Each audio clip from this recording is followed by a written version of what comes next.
ओम श्री साईनाथ नाथाय नमः। सभी श्रोताओं को मेरा प्रणाम एवं श्री साई अमृत विचार में आपका हार्दिक अभिनंदन। मित्रों, साईं जन्म जन्मांतर के बंधन में बेहद यकीन रखते थे। हमारे दर्शन शास्त्र में लिखा भी है कि आत्मा कभी नहीं मरती, बस शरीर बदलती है।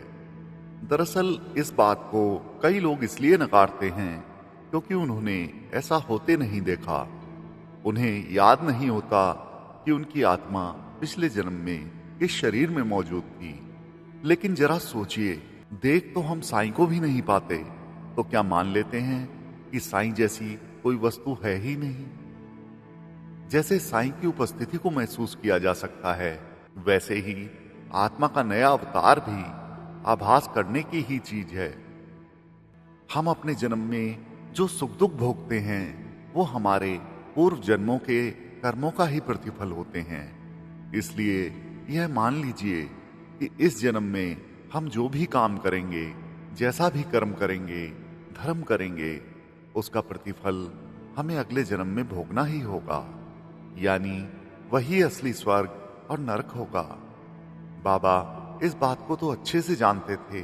कर्म तो अपने आप में एक बेहद बृहद विषय है, लेकिन हमें यह जानना जरूरी होगा कि कर्म 3 प्रकार के होते हैं।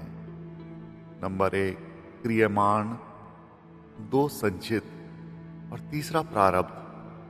क्रियमाण कर्म वो होते हैं जो अभी हुए नहीं हैं और इसी कारण से हमारे अधिकार में होते हैं।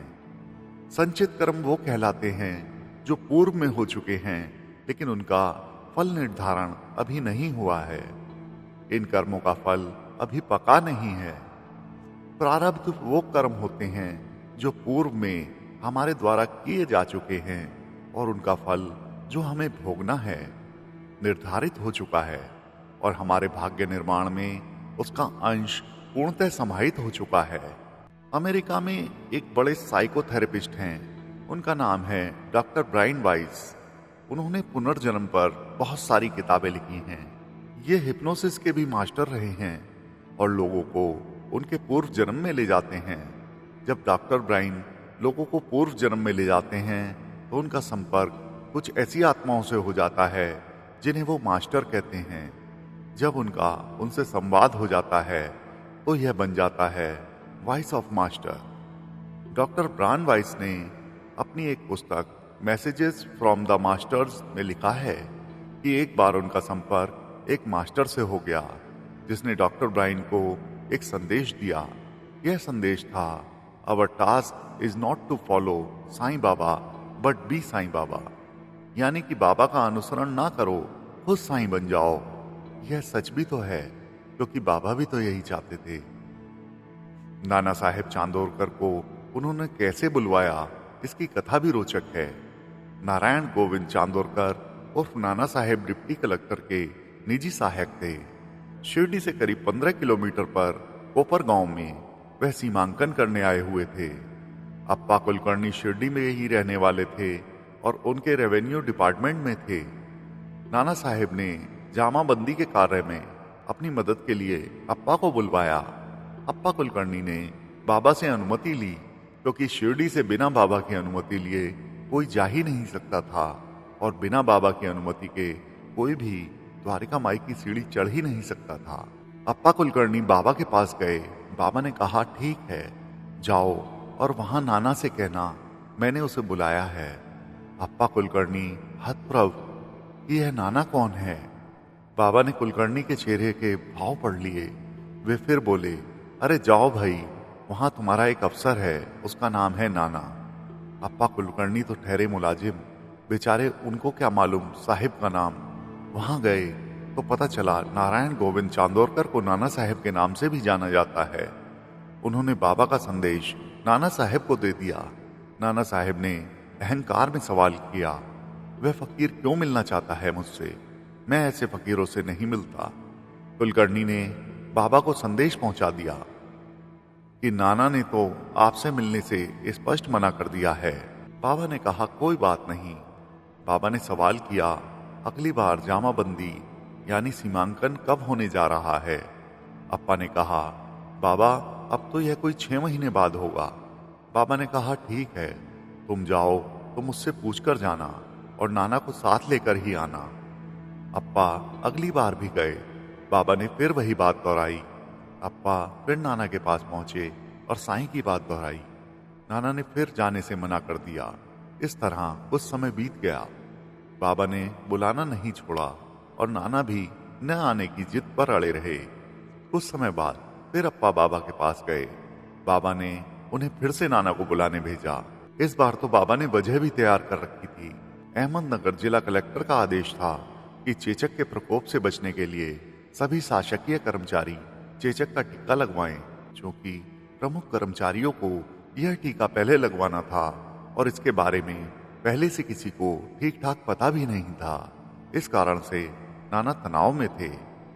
अप्पा के इस बार फिर बाबा के संदेश के बाद नाना के मन के भाव जगे। उन्हें लगा, ये फकीर ही मुझे इस मुसीबत से बचा सकता है। मेरा नाम भी जानता है ये तो। लिहाजा मन में कई सवाल लिए आखिरकार इस बार नाना जा पहुंचे बाबा के दरबार में। नाना ने जाते ही प्रश्न किया, आपने मुझे क्यों बुलाया? बाबा ने मुस्कुराते हुए उत्तर दिया, मेरा और तेरा 4 जन्मों का रिश्ता है। दुनिया में कई नाना हैं, मैंने तुझे ही क्यों बुलाया, सोच जरा। बाबा ने नाना के संशय का समाधान उनको आश्वस्त करके किया, इस टीके को लगवाने में तुम्हारा कोई नुकसान नहीं है। इसके बाद देखिए कि नाना साहेब ने बाबा के संदेश वाहक का कार्य किया।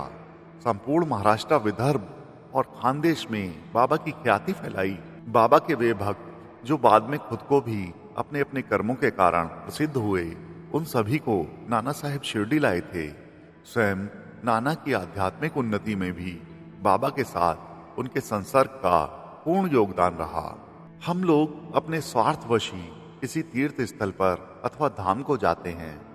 जब तक हम किसी तनाव या परेशानी में नहीं घिरते, तब तक हम भगवान की जरूरत महसूस नहीं करते हैं।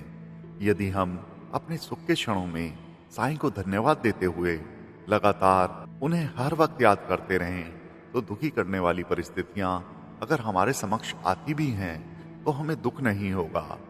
अपने आध्यात्मिक विकास और मानसिक स्थिरता के लिए हमें परमपिता परमात्मा या अपने साईं में पूर्ण श्रद्धा रखते हुए अपने सुख के समय में उन्हें याद करते रहना होगा। कबीरदास जी ने लिखा भी तो है, दुख में सुमिरन सब करें, सुख में करे न कोई। जो सुख में सुमिरन करे, तो दुख काहे को कोई। बाबा के परम भक्त थे श्यामा, जो एक स्कूल मास्टर थे। एक बार अचानक बाबा ने उनके गाल पर चिमटी काट ली। श्यामा तो कभी बाबा से नाराज होते नहीं थे, लेकिन उस दिन उन्होंने बाबा से कहा, बाबा तुम कैसे देव हो, ये सब हरकतें मत करो, मुझे यह पसंद नहीं है। बाबा ने हंसते हुए कहा, तुम्हें कैसा देव चाहिए?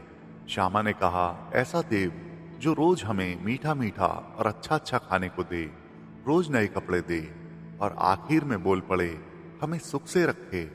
बाबा ने तपाक से कहा, इसलिए तो मैं यहाँ आया हूँ। श्यामा, मेरा तेरा 72 जन्मों का नाता है। ठीक ऐसा ही किस्सा श्रीमती खारपड़े के साथ हुआ।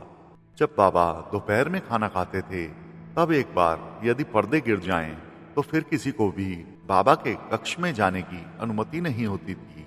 कुछ खास लोग जैसे बड़े बाबा, तात्या, श्यामा ही बाबा के साथ भोजन करते थे।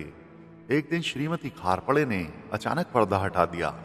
दरअसल उन्हें बहुत इच्छा थी बाबा को नैवेद्य चढ़ाने की। पर्दा हटाकर उन्होंने थाली बाबा के सामने रख दी। बाबा ने बाकी सारा भोजन अलग रख दिया और उसी थाली से स्वाद लेकर खाने लगे। इस पर श्यामा ने उनसे पूछा, बाबा यह क्या है? बाकी भक्त इतने प्यार से तुम्हारे लिए भोजन लेकर आए हैं और तुमने सब परे कर इस बाई की थाली में से खाना पसंद किया। बाबा ने तात्या और श्यामा की ओर देखते हुए श्रीमती खारपड़े को जवाब दिया, मेरा इनका कई जन्मों का नाता है। यह कुछ जन्मों पहले साहूकार के यहाँ मोटी गाय थी, फिर इसका जन्म एक क्षत्रिय परिवार में हुआ और अब ब्राह्मण परिवार में यह जन्मी है। हर जन्म में मेरा इसका नाता रहा है। बाबा का मानना था कि यदि तुम्हारे पास कोई आता है, तो तुम्हारा और उसका जरूर कोई पुराना ऋण अनुबंध है। यह ऋण अनुबंध किसी पूर्व जन्म के लेन देन का परिणाम हो सकता है। यदि सड़क पर भी कोई भिखारी आता है तो उसका भी तुमसे पुराने जन्म का कोई ऋण रहा है जिससे वह तुम्हें मुक्त करने आया है। यदि तुम उसकी मदद ना भी करना चाहो तो उसे दुत्कारो मत। कितनी अच्छी सीख देते हैं बाबा। यदि कोई हमारे पास मदद के लिए आया है तो इसे खुदा की नेमत समझें और उसने हमें इस लायक बनाया है। हम उसकी मदद करें या ना करें यह हमारी सद्बुद्धि पर निर्भर करता है। यदि हम मानसिक शांति चाहते हैं तो हमें इस ऋण अनुबंध से मुक्ति पानी होगी। हमारा हाथ सिर्फ देने के लिए उठे, लेने के लिए नहीं। लेने से यह ऋण अनुबंध और आगे के लिए बढ़ जाएगा। जब भी हम पर कोई दुख या तकलीफ आए तो अपने साईं से ही मदद मांगनी चाहिए।